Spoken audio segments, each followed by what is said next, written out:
Another thing we have noticed here that a number of you are watching these videos, you enjoy these talk shows at Lifeline Arena. However, you do not subscribe, you do not like, and you do not comment. Please, it is the only way you can support us when you hit that subscription button. Go ahead and subscribe, like this video, and comment.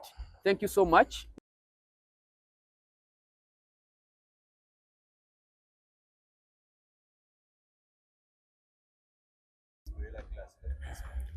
Well, Nyaz, I've been thinking about retired players, guys that have been in active sports and then they retire. Is there a structure of integrating them into leadership, given their experience and all that they have contributed to the game? Looking at the football organization, I don't think there's very many positions for leadership in regards to retired players, and sometimes you don't need necessarily to first retire to go to step into the leadership positions, because of this is not like a retirement program. Yeah. This is active, participation to the game. But looking at things in regards to leadership, from the football president to the other positions, there are quite limited. Maybe people would get more, influence in terms of leading spaces in basketball. Even it doesn't have to be directly into football. For example, when you look at our before President Nasser, we had Tashovia, who was actually a basketballer. You get it? And he used to play with the Warriors back then. But when you look at the next president who came, who was Nasser, and for me personally, I've seen something that has not been resonating very well with the basketball and the type of leadership. Yeah. And I believe leading basketball, you don't have necessarily to be a basketballer, because leadership is leadership. Yes. You get, and also sometimes the skills on court don't resonate to the skills in leadership. You get, and also the idea of having 4 years as a president. I feel sometimes it's a little bit long. Me, I would think if we had like about 2 years, because right now as we speak, NASA is, I think, pushing almost to 8 years since Tashovia, handed over. So when you look at situations like that, and who's even eligible to vote for those positions which are supposed to be voted, you see something not really involving retired players generally. I'm not sure if you have some numbers from you, but have you seen players, whether retired or not retired, that have gone into active leadership in FUBA? Why I'm bringing that I've up, seen. it's in the sense of don't we lose out on the talents from the experience that they have on the court and that the contribution that could bring into integrating that into leadership, like the football leadership. Are we not losing out? No, like I said earlier, like your impact on the floor when you're still active, you don't need to retire fast. Yes. But also your skills on court don't mean necessarily that you could be a good leader at the other side. But still, I've seen a couple of people who actually are in leadership. I've seen the wife to the coach of Jetty Jaguars, I think. She's into football leadership. I've seen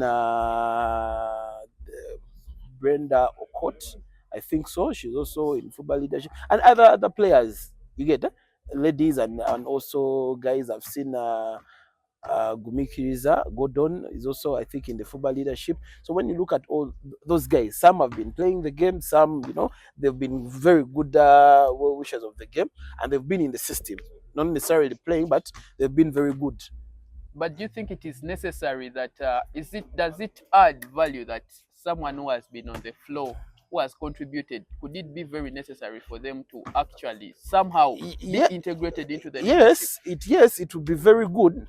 Like I said, not necessarily that you will make a good leader, but for purposes of the trust, sometimes the fellow sportsmen have in that person, they know, this is our fellow guy, he played the game.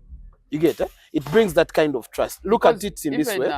Recently, just 1 second. Yes. Recently, Hasheem Thabeet is now the federation president for the Tanzanian basketball. But looking at Thabeet's profile, and how he has played in the NBA and stuff. He came back, he sat back for some years, but now taking on the leadership. We've seen like how just in a few years how basketball right now in Tanzania is Yeah. like currently. Because before Tanzania, they used not to play long, leagues. They would play. They would feel like actual tournaments because they had like a window of a month where everything is happening and they close. But right now they had even that city participated in BAL Mm. for a country that has not been having a very active basketball program, unlike Uganda, to have a team which actually surpassed Uganda to participate in BAL. You get. Wow. So when you look at things like that, and also the trust in partnerships that come with players being in leadership positions, the same thing I'm referencing to Tanzania, because Hasheem Thabeet of recent, they signed an MOU with I think the UAE, whereby they're going to collaborate in basketball development from grassroots to the national teams and other teams in the league. So when you look at partnerships like that, there are so many resources that are coming from the other countries coming into Tanzania. And you're giving an example of a leader that has come from the game. Has come from the game, and he has played to that level. Because I'm telling you, a guy who was I think first or second pick in the NBA. Yeah. That's a different level. You get. So for other reasons that he had to retire early and stuff like that, but bringing him back home and having the leadership. Look at it this way. South Sudan. Do you know why South Sudan today, even in the FIBA World Cup qualifiers, they are leading in their group? The Chicago Bulls, what's his name? And the problems. I think it absolutely makes a lot of sense. We have also seen, picking a leaf somewhere else in football, especially in African countries, where those guys that have played soccer at that level have gone back home and they have become presidents of their federations of football and all that. But I wanted to bring something to your notice. Yes. Wouldn't you, because I know that these guys playing in their respective team, there are clear structures of leadership. Yes. We know that out there, as they are in their respective teams, some of them are captains and all that. They're getting a lot of leadership and mentorship from that side. Because in a way, you were telling us that, of course, some could not be good leaders and all that. Yes, but you can acknowledge the fact that there is a structure of leadership and imparting a lot of value as far as leadership is concerned. Wouldn't you agree with me that really we are letting that talent slip off, and of course those so many insights that you're sharing right here? Yes. Yeah, no, what you're saying, I'm on your side in regards to that. Because sometimes we just need to know, not to have the best leadership skills, but we just need to know that this is our own. Yeah. That's why sometimes, that kind of politicking, where, okay, we need someone from this section and all that, but for someone who has played the game, at least there's a lot of reference points, like in regards to the problems, maybe the developments that the league or the basketball community needs. Yeah. You get it? Yes. So that him being in that position at that point in time, it brings trust among even young guys. Yes. You get it? Yeah. That they know this guy has played basketball before, and if he's leading us, I believe he's leading us to a safe space. You get it? In quotes. Yes. Unlike sometimes where people are complaining, and it's the same thing I've also had with soccer, that guys are talking about their FIFA president not to have been a player. But again, I will not discredit him in terms of leadership or credit him, because sometimes leadership, you don't have to be, you're not, some people are just born leaders. Yeah. Besides even playing the game or not. You get it? But going forward, I would urge sportsmen and specifically basketballers to step into this space of leadership. Exactly. That is where I wanted to ask my last question from my side. Would you think of the fact that maybe this is not happening because of the will of the players to actually show up, to actually tell people that, hey, look, I can't do this. I would want to do this. I would. Yeah. Are they interested? No, I think they're interested, but I've noticed a pattern that has been happening a couple of times, where sometimes people are feeling shy. One, people fear to be silenced, and I don't know in regards to the kind of silencing, because when you have conversations with some guys on the side, they are very healthy conversations, and there's potential. And when they speak, the ideas, the vision they are looking at on how to grow the game, it's really good. But again, I've seen there's a little bit of kind like phobia. You get that guys are just trying to shy away, even when in corridors they are talking about the facts going on, but when the platform is offered, they are pulling back. You get so sometimes that kind of behavior. It's not you're not just uh, how should I phrase it?